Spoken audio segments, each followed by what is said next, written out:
اعوذ باللہ من الشیطان الرجیم بسم اللہ الرحمن الرحیم والقصاص ستمبر 2020 درج 8۔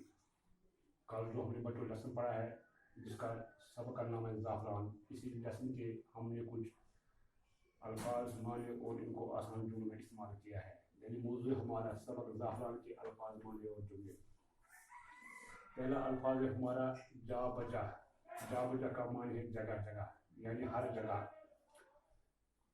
مشینی آج کل جا بجا دستیاب ہے، یعنی مشینی جو کوئی بھی مشین ہو، شالی کوٹنے کی مشین اور دوسری قسم کی مشین، وہ ہر جگہ دستیاب ہے۔ مشینی آج کل جا بجا دستیاب ہے۔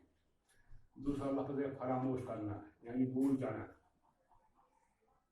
کسی کو بھول جانا۔ میں آپ کی بات کبھی فراموش نہیں کروں گا، یعنی آپ نے جو بات مجھے کہی وہ مجھے کبھی بھول نہیں جائے گی۔ متوجہ کرنا، اپنی طرف توجہ دلانا، کسی کو اپنی طرف راغب کرنا، کسی کو اپنی طرف توجہ دلانا۔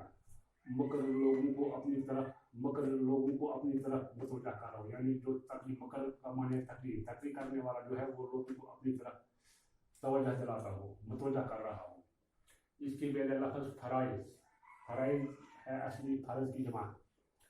اللہ کے سارے احکام ہمارے لیے فرض ہیں، یعنی اللہ تعالیٰ نے جو ہمارے اوپر احکام کیے بنائے ہیں ہمارے لیے فرض ہے، جس طرح نماز ہے، زکوٰۃ ہے، روزہ ہے، حج ہے۔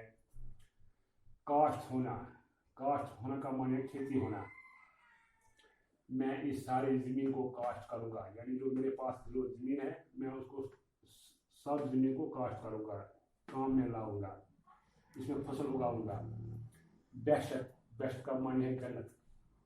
پرہیزگار لوگ بہشت میں جائیں گے، یعنی جو لوگ پرہیزگار ہیں، پرہیز کا معنی ہے نیکوکار، جو لوگ نیکوکار ہیں وہ جنت میں جائیں گے، بہشت میں جائیں گے۔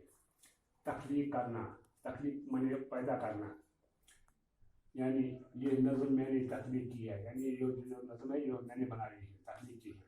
مقدس کا معنی ہے پاک۔ قرآن پاک ایک مقدس کتاب ہے، یعنی جو ہمارا قرآن ہے وہ ایک مقدس کتاب ہے، اس میں شک شبہ کی کوئی گنجائش نہیں ہے، یعنی اس میں خدا کا کوئی ہیرا پھیرا نہیں ہو جائے گی۔ قدیم کا معنی ہے پرانا۔ اگر ہم کسی وقت قدیم کا مزہ لکھنا ہے تو قدیم کا مزہ لکھنا ہے نیا۔ قدیم کا معنی ہے پرانا۔ اجنتا ایک مقدس شہر ہے۔ اجنتا جو اپنے بچوں سے پہلے درس میں پڑھا ہے وہ ایک قدیم پرانا شہر ہے۔ کشمیر راجا، یعنی کشمیر راجا۔ زعفران کو کشمیر راجا بھی کہتے ہیں، یعنی جو زعفران ہے کو کشمیر راجا یعنی کشمیر کا راجا بھی کہتے ہیں۔ تھیٹر کا معنی ہے وہ جگہ جہاں ڈرامہ یا کوئی پروگرام کا ہال ہو، جس ہال میں وہ پروگرام کیا جائے اسے تھیٹر کہتے ہیں۔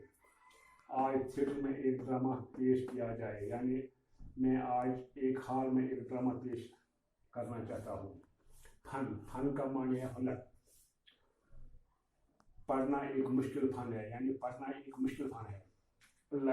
لغت کا معنی ہے فرہنگ، یا اس کا دوسرا معنی ہے ڈکشنری۔ ڈکشنری اصلی میں انگریزی لفظ ہے۔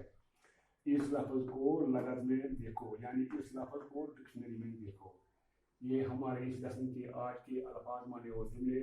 انشاءاللہ اگر زندگی ہو تو صبح اسی سبق کے سوالات اور جواب کریں گے۔ باقی وسلم، teacher Ghulam Ahmad Sheikh, be add